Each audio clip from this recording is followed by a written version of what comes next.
रात्रि का वक्त था। लगभग पूरा गांव नींद की आगोश में सो रहा था। तभी रात के 12 बजे एक महिला को शौच की तलब लगती है और वो महिला अपने पति को बिना बताए अपने घर से बाहर निकलकर खेतों में जाती है। लेकिन जब खेतों में जाती है तो वहां का नजारा देखकर वो महिला हैरान हो जाती है, परेशान हो जाती है। उसके पैरों तले जमीन खिसक जाता है। वो महिला तुरंत भागती, चीखती, चिल्लाती अपने घर आती है और घर आने के बाद अपने पति को पूरी बात बताती है।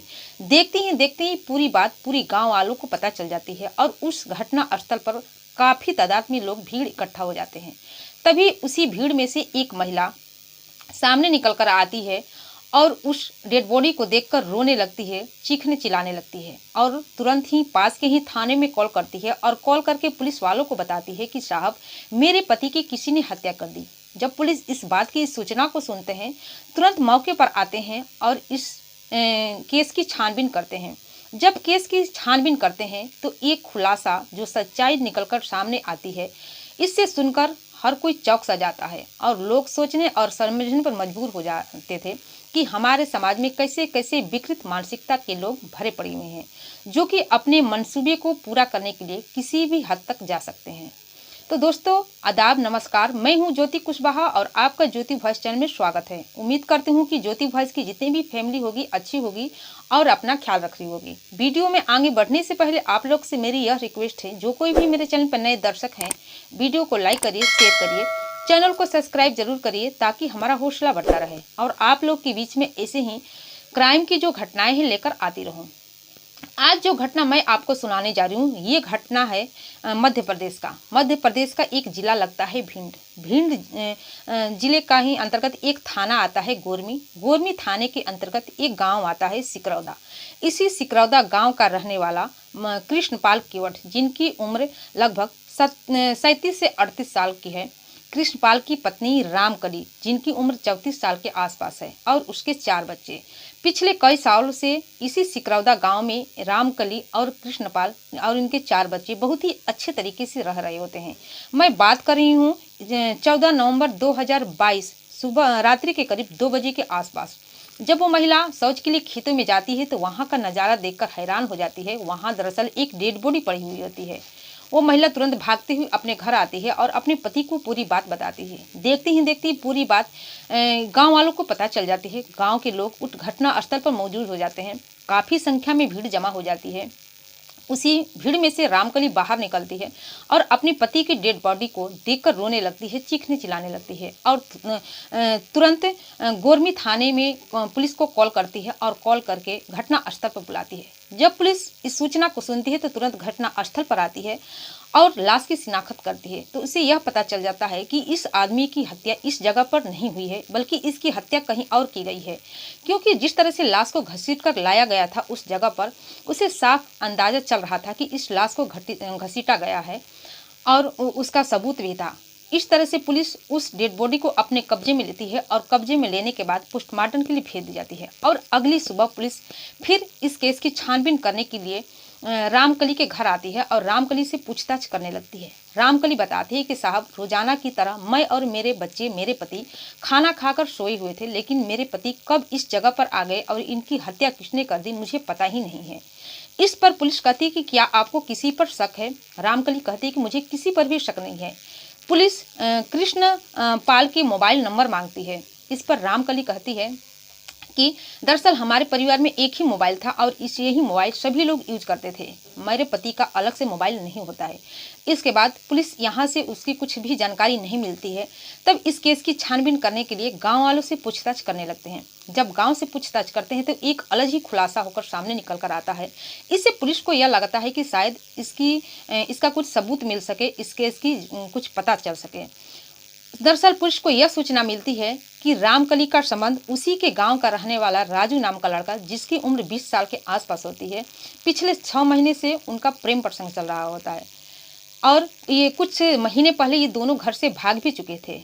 जब इस तरह की बातें पुलिस सुनती है तो पुलिस को रामकली पर कुछ शक होता है और सच्चाई जानने के लिए रामकली को अपने कस्टडी में लेते हैं और कस्टडी में लेकर थाने ले जाती है और थाने ले जाने के बाद पुलिस उससे पूछताछ करने लगती है।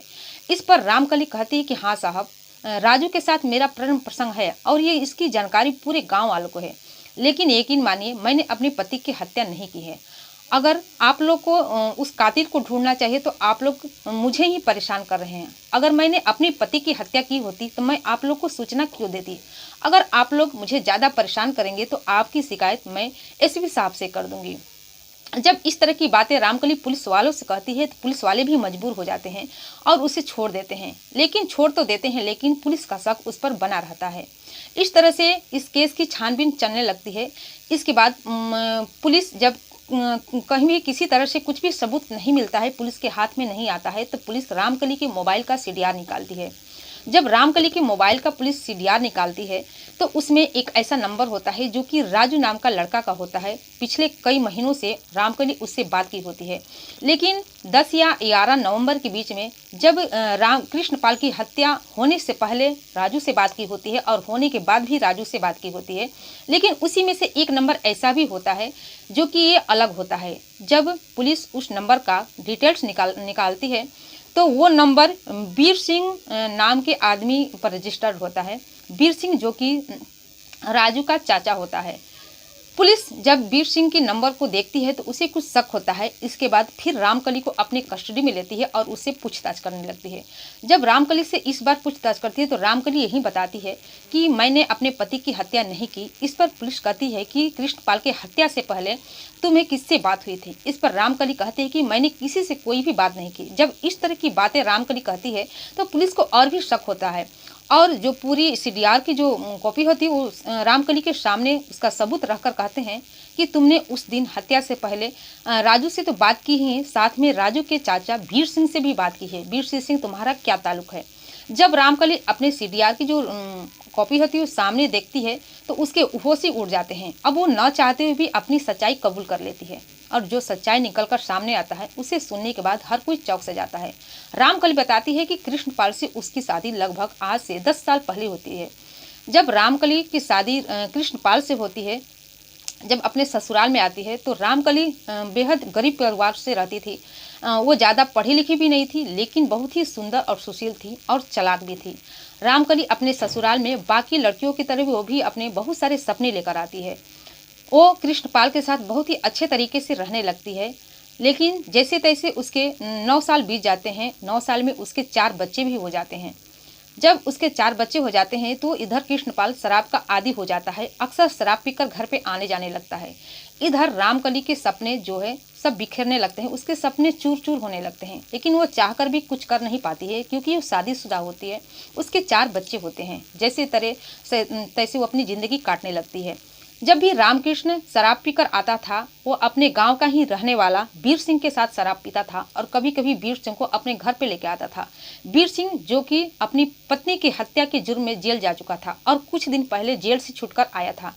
जब भी वीर सिंह रामकली के घर आता था तो रामकली की सुंदरता को देखकर उस पर मोहित हो जाता है और उसके साथ संबंध बनाने का कोशिश करने लगता है। जब रामकली वीर सिंह की इस आदतों को देखती है तो वो भाप जाती है, लेकिन वो वीर सिंह को नहीं चाहती है, उसे इग्नोर कर देती थी। लेकिन वीर सिंह चाहता था कि वो रामकली के साथ संबंध बनाए।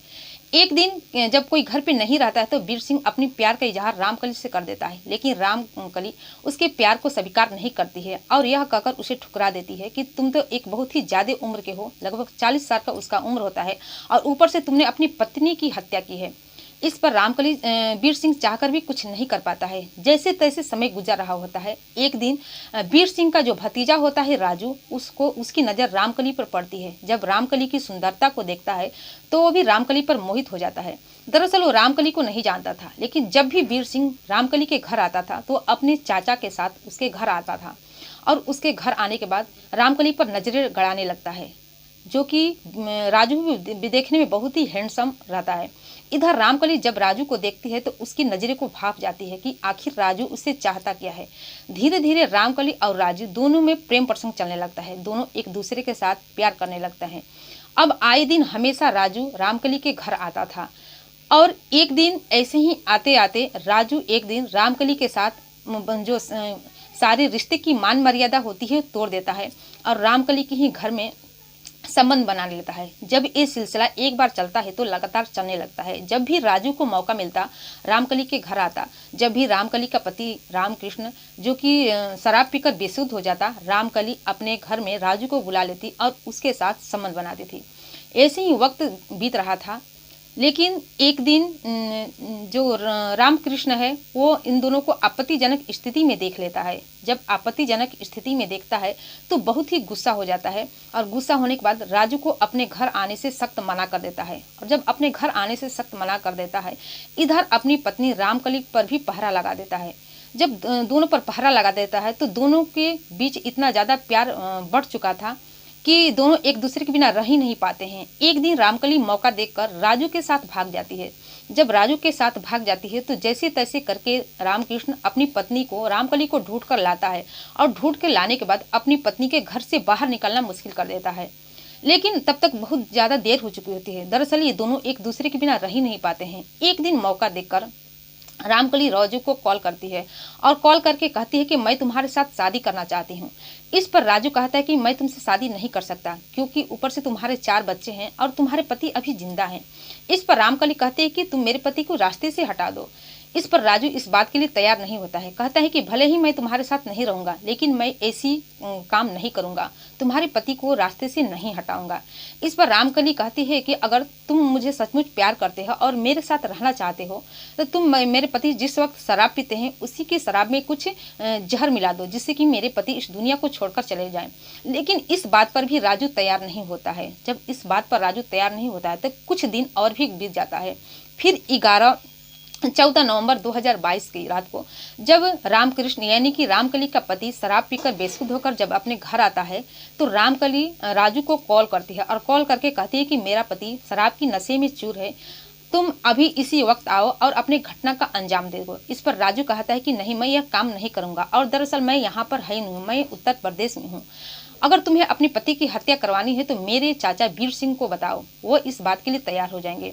इस पर रामकली अपने पति को इस रास्ते से हटाने के लिए इस हद तक पागल हो चुकी थी कि वो तुरंत वीर सिंह को कॉल करती है और कॉल करके कहती है कि मेरे पति को आज इस दुनिया से हटाना है। इस पर वीर सिंह भी तैयार हो जाता है और कहता है कि बदले में मुझे क्या मिलेगा। तो इधर रामकली कहती है कि जो तुम मांगो मैं देने के लिए तैयार हूँ। तब वीर सिंह एक शर्त रखता है और कहता है कि जब तुम्हारे पति की मैं हत्या कर दूंगा मैं तुम्हारे साथ एक रात के संबंध बनाऊंगा। इस पर रामकली भी बिना कुछ सोचे समझे तैयार हो जाती है। इसके बाद जब रात का समय होता है तो वीर सिंह रामकली के घर आता है और इधर रामकली का पति जो कि शराब पीकर बेसुध अवस्था में लेटा हुआ था, इसके बाद साड़ी से ही उसके हाथ और पैर बांधे जाते हैं। दोनों जब हाथ पैर बांध लेते हैं तो एक तार लाकर राम कृष्णपाल के अंगूठे पर सटा देते हैं और करंट की वजह से उसकी मौत हो जाती है। जब कृष्णपाल की मौत हो जाती है तो उसी की डेड बॉडी के सामने रामकली और वीर सिंह एक साथ आपत्तिजनक स्थिति में संबंध बनाते हैं और जब दोनों के मंसूबे पूरे हो जाते हैं तो कृष्णपाल के हाथ और पैर बांधकर उस जगह से डेड बॉडी को लेकर सोचते हैं कि गांव के बाहर एक नदी है, इस नदी में इसकी लाश को फेंक दिया जाए ताकि बहकर कहीं और चला जाए और किसी को शक भी न हो। लेकिन जब उस लाश को दोनों ले जा रहे होते हैं तभी ये महिला को शौच की तलब लगती है और वो बाहर के खेतों में जाती है। जब वो बाहर के खेतों में जाती है तो इन दोनों को कुछ शक सा हो जाता है कि लग रहा है कोई देख लेगा हम लोगों को। इसी वजह से रामकृष्ण की डेड बॉडी को खेत में ही छोड़कर चले आते हैं। लेकिन यह महिला उस डेड बॉडी को देख लेती है और इस तरह से सच्चाई का पता चलता है। तो दोस्तों इसी रामकली के तहरीर के आधार पर वीर सिंह और उसका प्रेमी राजू तीनों लोगों को गिरफ्तार करके पुलिस गिरफ्तार करती है और गिरफ्तार करके जेल में भेज देती है। तो ये रही पूरी कहानी, पूरी घटना आप लोग के सामने। इस घटना के बारे में आप क्या सोचते हैं, आप अपनी राय हमें कमेंट सेक्शन में जरूर बताइएगा। और ये घटना सुनाने का उद्देश्य आपको दुखी करना, परेशान करना नहीं था, बल्कि जागरूक करना था, सचेत करना था कि आप भी सावधान हो जाइए, सतर्क हो जाइए और अपना और अपने परिवार का अच्छी तरीके से ख्याल रखिए। फिर मिलती हूँ दोस्तों अगले दिन नई कहानी के साथ, नई घटना के साथ। तब तक के लिए जय हिंद, जय भारत।